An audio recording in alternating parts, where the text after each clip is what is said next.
Right, we're ready. We're rocking and rolling. Hi, Robert. How are you? Hi, Laura. How are you doing? You okay? I'm great. Thank you for being coerced into doing this today. No problem. We'll enjoy this. It's good. It's informative. So let's do it. I really, really wanted you to share your story with everybody today because I feel like you've got a lot to talk about. I feel like you've been quite through a lot with your MS. And, you know, I think your story will resonate with quite a few people out there.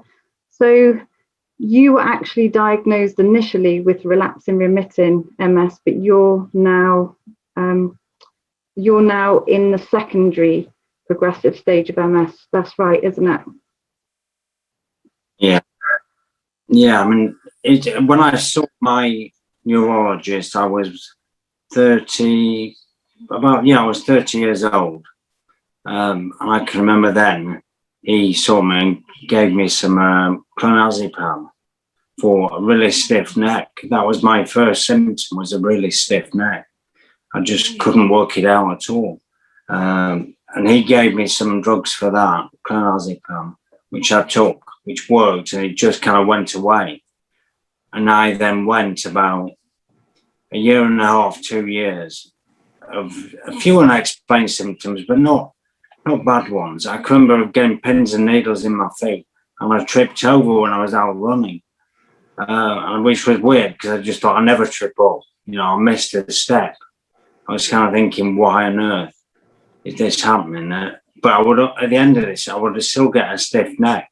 And I would think, I went to see neck specialists, various people. They couldn't really give me any sort of light at the end of the tunnel, gave me loads of exercises to do, all the kind of things that are standard that they will give. But I just came back to it at the end of the day. And then when they diagnosed it with MS, at first, because they didn't diagnose it with MS for 2 years, I then saw another specialist, and he said, when you actually took your chin down to your chest bone, do you actually feel a tingling or a sensation, a bit like an electrical impulse down your spine? And I said, yes, right away. Right, okay. Let's get you booked in for an MRI scan. Now, I was thinking, why, in some ways, it had taken 2.5 years to get here. Yeah. All the unexplained symptoms and the sensory kind of things, the weird, because it was such a slow burner, they don't put you in very quickly if it's slow acting. Now, I got the results back from the MRI. He said to me, you've got MS. You know, it's atypical. It's not aggressive. But you've got MS. So obviously, then I left the clinic that day with my wife at the time, and I just burst into tears. I thought, I don't know anything about MS. I was just basically at odds to know where to go. I think everyone is, when you're newly diagnosed, where do you go? Who do you reach out to? Unfortunately, my neuro at the time then, it was in the private hospice that I got it done. He didn't really have a bedside manner to deliver. It's just a case of, good morning, Mr. Mason. Yeah, well, I'm afraid to tell you, you've got MS. I thought, well, that's not really what I want to hear. And I work for myself as well. So the stress was on from word go to find a. So I was just kind of at it all the time at the computer. What shall I do? Where shall I go? And obviously back then, the internet was we were on dial-up. We weren't on the Wi-Fi. So it's kind of like, how do I find information out about all this? Where do I go to? So, and there wasn't a community of sharing like there is now on Instagram, which is how we met. Yeah. So obviously, the platform is available. Exactly. And yes, that's how we met. And there is such a huge support on there. And, I think we started off having a conversation about RMS and how it affects us. And then you start sharing your story with other people, and you start to find out that other people have gone through exactly the same. It feels like you're kind of diagnosed, but that's it really. You're diagnosed, but no one really tells you where to go from there, what you're supposed to do. And so you kind of go off and you start researching yourself, or you start finding a support group, really. One of those things, because again, when you first start with a lot of symptoms for some people with MS, that it's not apparent to others that there's anything wrong with you. So people are looking at it saying, well, what's wrong with you? You know, it's stress, you work for yourself. Even members of my close family friends, they all thought, well, he's just stressed out, works for himself. He sells furniture, he does whatever, he's got a showroom. And it's just the fact that his stress is getting to him, which it does. I mean, we'll come on to that later, but stress is probably the worst thing for MS, for flaring up a symptom. Yeah. Or you know, a relapse, whichever it can be. It's and I stand by that. I think if you can stay as stress-free as possible. So you had that Lemaitre syndrome where you couldn't bend your neck, where you bent your neck down, then had the electric shock. What other symptoms did you have then, sort of progressing on from that? Well, I think it was that kind of well, I can when I used to go running, you know, I used to get a kick when you sprint. You just think, I'll do a fast finish. And I just thought, right, let's step it up, let's go. And everything just seemed laboured, seemed slower. I thought, well, I'm not unfit. It just felt like everything seemed slow. And I can remember running, I usually used to run up some steps. And I remember going to run up the steps and I tripped over, I just hit one of the steps, went flat out. I thought, what's wrong with that? I just thought a little bit, kind of alarm bells rang, but it happened 2 or 3 times. I just thought something not right here. Which was like foot drop, basically. Yeah. Just my left toe was just not quite picking up enough for me. So I thought it was, but obviously went to hit the step thinking it's lifted up, but it's not. So then I made a conscious effort then of always continually wanting to lift my left foot and point it up. So, no, it is worrying. It's worrying, the symptoms that you get at the time, because you actually don't have a clue what they are. They were for me. They're not clear and transparent. Yeah. So then from that point of having relapse and remitting, when was your actual transition into being diagnosed then with secondary progressive? Well, it was the neurologist didn't actually know if I was primary progressive or relapse and remitting. First time he gave me steroids was when my first child was born, about 3 months after she was born, because I was having a relapse at the time when she was born. I was really, really slow, sluggish, felt terrible. And I can remember then that I had relapse for 3 months. And then he went to see him and he said, look, have you ever been taking steroids, methylprednisolone? I'll give you the 5-day course. Give it a go. I can't promise you anything, but let's see how it reacts. And I took it and I was just like a different person. It was like it didn't quite go back to how I was before, but I was 50% better. I knew clear marker that something was inflamed. It got rid of the inflammation and sorted something out. And I then went probably best part of 2 years. Well, I didn't need any more treatment. But I then, we'll come on to the next stage, was then you get assigned to obviously the MS centre in the MS clinic in Leeds. They sent a nurse out who then said, what kind of protocol do you want to take? What kind of drugs you want to take? We've got this, this and this. So I chose at the time, I think it was only Copaxone and Avonex was the intramuscular one. No, I didn't want to have to do every day like Copaxone was and needle into my arm and get hives and risk all of that. So I thought, well, I work for myself, I'll do the Avonex. But then obviously every drug comes with side effects. So I took the Avonex to start with.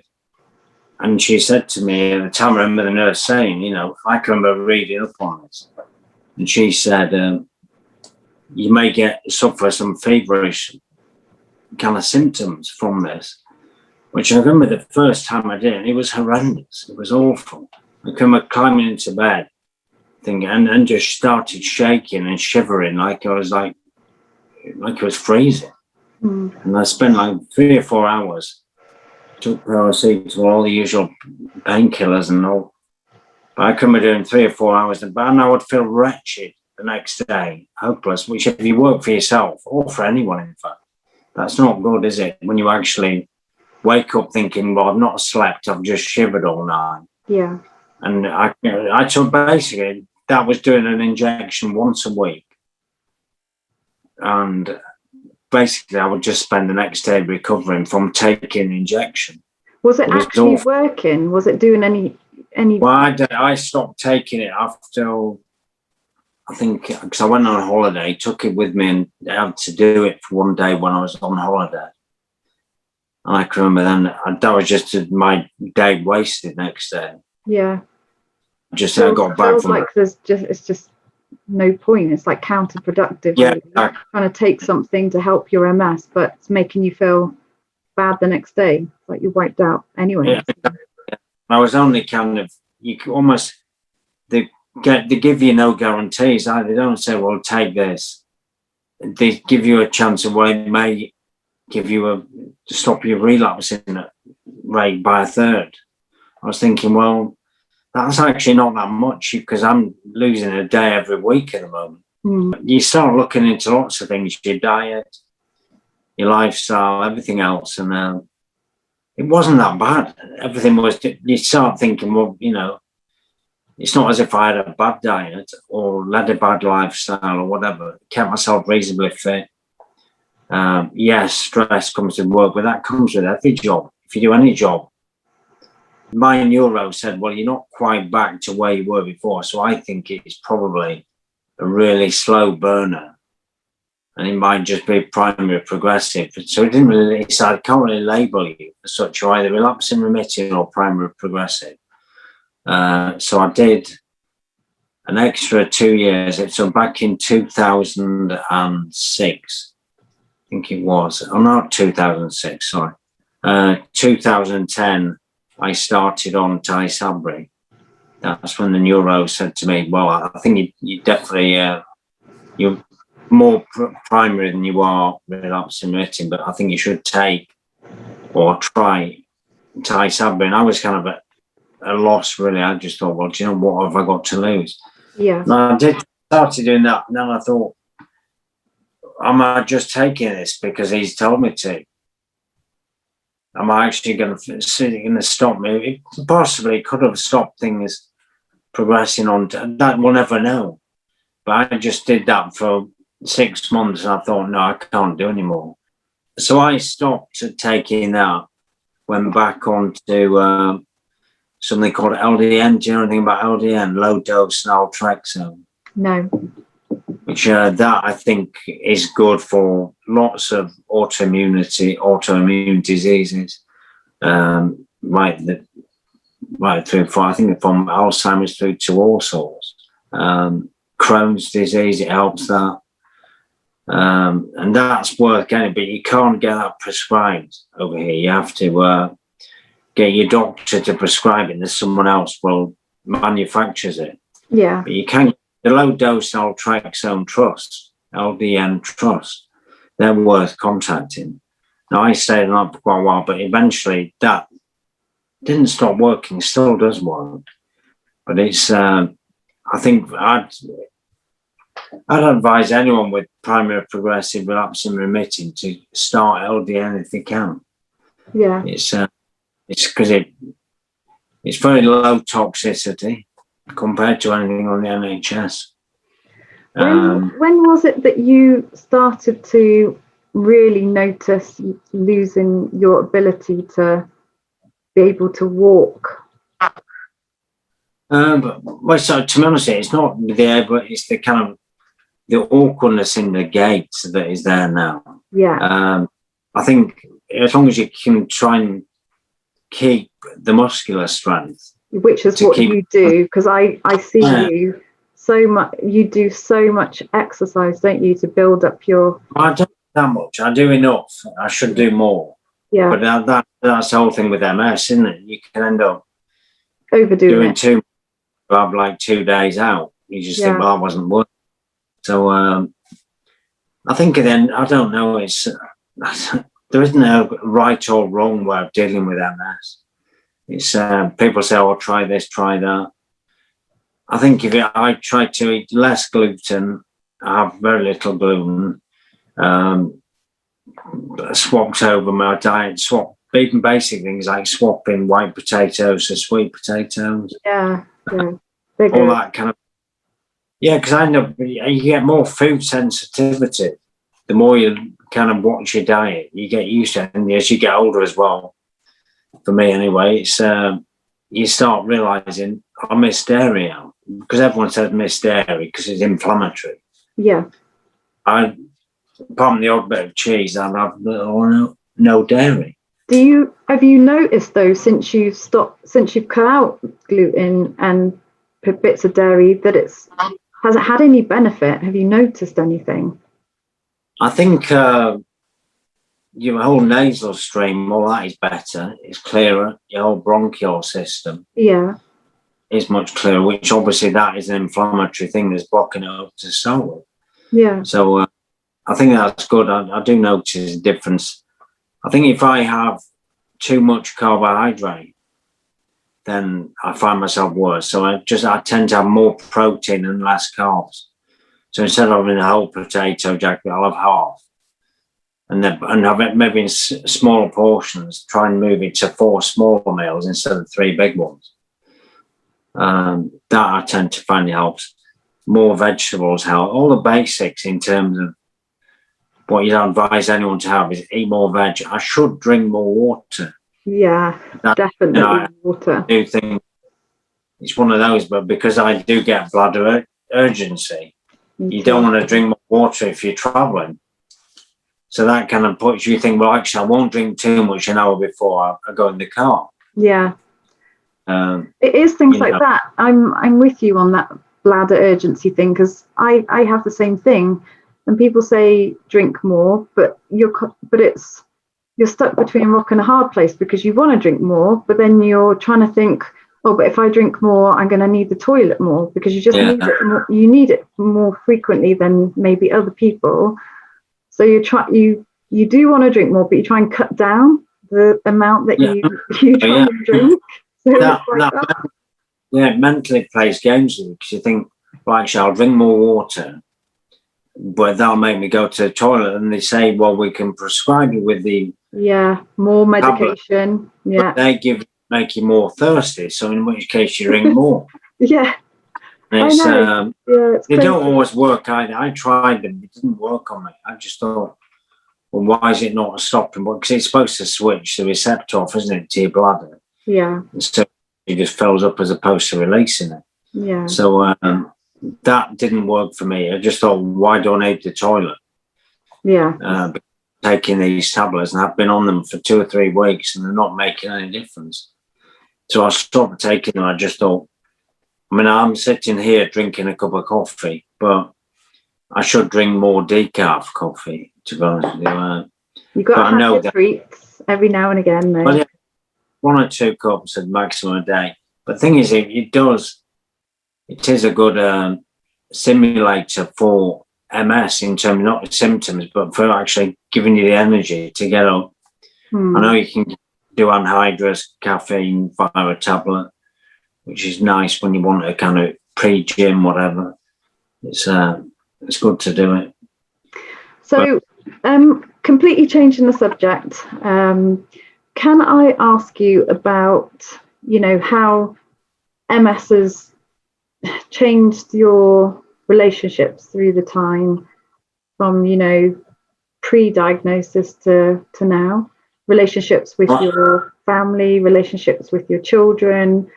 How have they sort of supported you through MS? How have they found your MS, and how has it been? On the good side, kids have all been born after I was diagnosed with MS, so that I've always had MS. They've never known me to, I think the first 5 to 10 years, then I was without a stick, I was walking no problem. Now I will use a walking stick. Yeah. But that's primarily for balance, because my gait is awkward and I lose balance. If I look the other way, turn my head, I'll fall over. It's a strange thing, but they are good at the kids. They are good, but because they still see me as dad, which is good. But at the end of the day, it's like I'm kind of, the MS side of me said, I wish you'd just do a little bit more for me. But then I think, well, that's unfair to ask more of them. See, it's like a double-edged. You don't want to ask more of your children, because it's something that, I've brought them into the world knowing I had this problem. So that's for me to deal with, not their problem.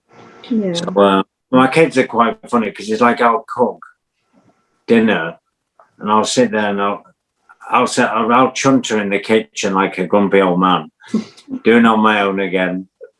But that's just normal. That's like it's that whole kind of anyway, so I'll fall over. I'll do something. I'll just get too hot, because the temperature makes me get really fatigued, really tired. It just switches things off.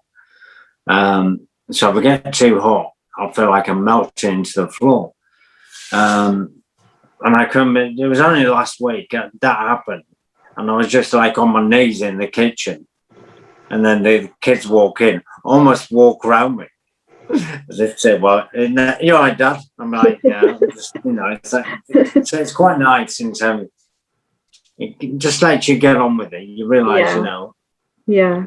Just got to kind of take it as it comes and realise that there are other people out there doing this, and the people at the end of the day far worse than me. Yeah. So definitely. That's a good way of looking at it. Is that kind of, if you wake up in the morning and say, well, if you can still move, wiggle your toes, well, try getting out of bed.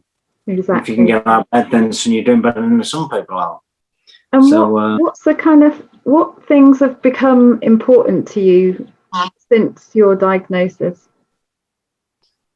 I think the way everyone deals with each other, actually. I don't mean that in a kind of soppy way. I mean in terms of that whole kind of, you actually watch people and see how they deal with others in a situation, because you don't know what everyone's going through. So it's that whole kind of not be kind to it. I think when did that ever start being a phrase? Because when I was a kid, everyone was kind to each other. You didn't have to remind someone to be kind. Yeah. If they weren't kind to them, you just used to tell them where to go. Yeah. Whereas now everyone's kind of, say, be nice, say this, do that. And it's just be kind, just be nice. But, why should you have to keep saying people and to remind to them? I can remember the dinner lady at school saying, if you've nothing nice to say nothing at all. Yeah. It was just the same. It was happening then. Kids can be cruel. And I find now that my older two are both teenagers. With the internet, that's a problem. So that can tax the stress on top that we don't need is teenage girls. That's Oh yes, they can be a handful. I used to be one myself. And what things do you feel that you can't do now that you used to be able to do with your MS? Well, just as certain things that you take for granted. Go for a walk uninhibited. Yeah. To have gone for a run, that would just be amazing. That would just be I've had vivid dreams of going for a run around where I used to run. That is awful. When you wake up, you kind of sit there thinking, I want to stay in that dream. Yeah. It's kind of like frustrating, but because it must be in your conscious or in your conscious mind. Yeah, it is. Even lifting weights. I mean, I'm not a weightlifter, but I'm surrounded by people who lift. Yeah. And the end of all kind of, when you're actually lifting half or a third of what you used to be, you sit there and you're kind of struggling at that sometimes. It becomes frustrating. I think frustration with an MS, so that's turning down an invitation when you don't really want to, but you have to. Yeah, that's, do you know what? That's such a, nobody's ever said that before. That's a massive thing, actually. That's a really good point. And then when you start turning an invitation down, it's that kind of, well, you might not get asked again. Yeah, because You know, so people don't understand it, and they're probably just like, oh God, that person's so boring. They never accept. And yeah, exactly. That's it. Always that kind of, you might struggle with steps, so we won't ask him. yeah, Well, yeah, you know, whereas now everything's changed because everything is disability friendly to a degree. Where I can, you know, I can't, if I want to go 2 miles now and have a coffee, well, that coffee shop probably is. I can drive my scooter in there. yeah. It's definitely made more adaptable for people with disabilities now. I think they've really thought more about people who can't get around as much and stuff, which is nice. I think one thing when I look back on it, actually, one thing out, because I'm a stubborn man, and I think when I look back on lots of things in the past, get a blue badge is my advice. Anyone who's got MS, get a blue badge, because there are days where you just think, well, I'll be wiped out, but people won't realise that. Yeah, Making massive advantage to get a blue badge. And so if you said that there was one, or not one thing, but is there anything that you do now because of your MS that you wouldn't have done before your diagnosis? That's a good question, to be honest. It's one of those that I should get back to doing more hobbies that I really kind of were passionate about when I was younger. I think when you have kids, it takes up so much time that is your full-time job. It's almost like I can remember my mum saying the same. When your kids get a bit older, you'll do more. No, that's true, is that? It's that kind of, you've not freedom comes back, but you're able to achieve more, aren't you? So, I don't know. I think you look after yourself more. I think that you actually have to watch yourself. You actually have to sit there and say, well, actually, I haven't done my exercise biking today. I haven't done this. And so I wouldn't have exercise bike. That's one thing I did. I used to think that was boring. Why sit on a bike and cycle? And that's like, no, everyone goes to the gym to get on a treadmill. Why don't you just go for a run? Yeah. No, I don't know. I'd quite like to I think Shift.ms is a good organisation. Oh, that's brilliant. I have a lot of emails out about them actually and what they're doing and stuff. They are very good. Yeah, I need to get involved with some of their group activities. Yeah. That's something I think you tend to, because you hide away a little bit with MS, you lose your whole social sector that you had before. Yeah. That, okay, I go on Friday, I'll do this, I'll do that. So you're booking a month ahead, but you can't because you don't actually know. Yeah, that's the thing. You don't know how you're going to feel. Yeah, exactly. You might say, okay, I'll go in a month's time, but I can't tell you on the day that'll be okay. How are you feeling today, sort of with your MS, in terms of how do you feel that you cope with that? Does it affect you mentally? Do you feel that you wake up most days and think I can do this, or do you have days where you just think I can't? There's days where you can't do it. I think it's good to step out of that comfort zone, use all the kind of SAS mentality and say, right, I'm absolutely scared of this, but do you know what? When you've done it, you feel great. So there's something euphoric about achieving, no matter how big the step forward is. As long as you're trying to get a step forward, move sideways, never backwards. Yeah. It's that's what MS is to me now. It's well, we can do it. We've got to figure out a way of how we do it, rather than we can't do it. It's a case of saying step sideways, and then we'll figure out how we do it. It's then that's when it becomes hard, when it stops you actually doing something. Yeah. The biggest thing I find with MS is because I've got the heat, cold and hot intolerance, then that's worse, because now the hot countries that I used to love going to, I tend not to go to now because I know, and likewise, playing in the snow, I look like a Michelin man. I'd have to kind of, wrap up. It's so warm, and I do anyway. It's because you get really cold, and then that just seizes me up, and I'm like, I feel worse than I did before. So MS is a really complicated, horrible scramble of the nerves. It can be, not for everyone, but it can be. Yeah, it's a very, very complicated thing to get your head around. Yeah. And you never know, really. You could be doing well one year, and then the next year down the line, you could end up with something completely new, which you then have to get your head around that as well. You just never really know what's going to happen. It could be 1 week to the next, 1 day to the next, 1 year to the next. But like you said, you have to just accept it and work with it. I think you've never got to give up on hope. I think hope is something you've got to hold on to at all times, because people are working hard behind the scenes. People are doing so. Yeah. If everyone works out, keeps working hard, keeps doing, what they need to do, then yes, they will eventually get a cure. It's like everything, you will eventually find one.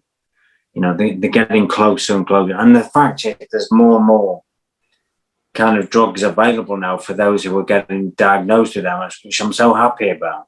Yeah. Because I wouldn't want to put them back 20 years ago to when I had symptoms, because there wasn't the choice that there is now. Yeah. When you look at, even within 10 years, the last 10 years, it's massive. So, but no, and even in secondary progressive MS, which I'm classing now, well, that's a massive range as to how disabled, how people have got this. I still work, okay, not as much as I used to, but I still work. And the fact is that we all know, don't we, that if we need to have our mind switched on tomorrow, then we'll have an early bed tonight. Yeah. We know. Yeah. It's about adapting with MS. It is adapting is the one. You have to, and it does take a long time to learn how to adapt with it, but you do it, and it does work. Yeah, it does. I mean, I used to live when I was married. I used to live in a 3-bed house, obviously using the stairs every day. Wasn't a problem, but now I live in a ground floor flat. That was possibly the worst thing in the world, because I'm not using stairs. Yeah.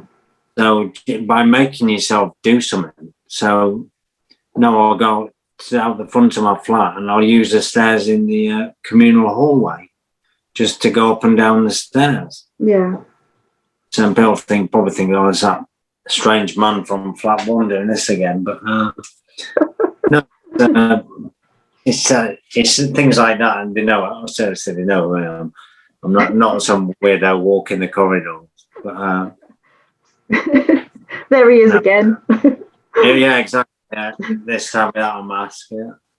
Anyway, we're going to have to cut it short here. I'm afraid our time's run up, but no, so it's good to catch up with you anyway. Nice to. Yeah, it's really nice to have you on, and thank you so much. And please continue doing your good work on Instagram, your good stuff that you're doing and spreading awareness. So keep doing it. And thanks so much again for sharing.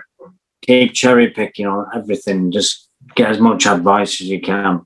Yeah. And then you can go for it. Okay. It's the way forward. Nice to talk to you. And yeah, you too. Well, listen, good to talk to you. You take care. And